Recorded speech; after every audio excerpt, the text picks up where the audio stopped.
Hi everyone, I'm Miles from Performance Tool, and today we're going to show you how to use our W80586 remote starter switch.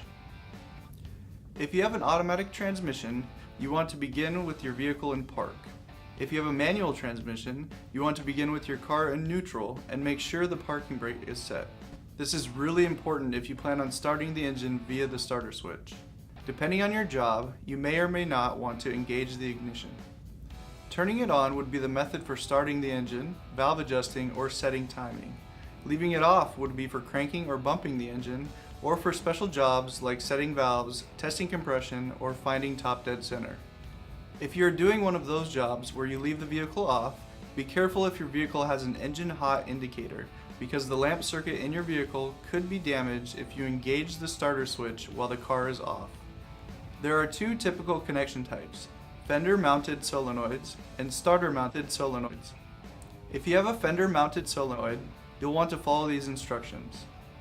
Step 1. Connect one lead of the remote starter switch to the bare small terminal marked S. Step 2. Connect the other lead of the remote starter switch to the battery terminal of the relay. Step 3. Crank the engine by depressing the remote starter switch. If you have a starter-mounted solenoid, you'll want to follow these instructions. Step 1. Connect one lead of the remote starter switch to the small terminal of the solenoid marked S. Be cautious as these connections are exposed and very close together.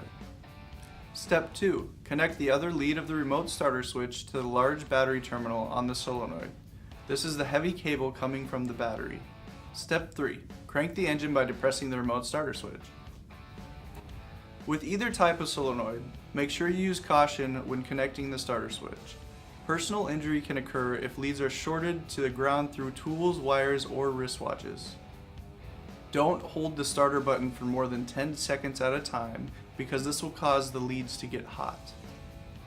There's everything you need to know about Performance Tool's W80586 remote starter switch. Thanks for watching.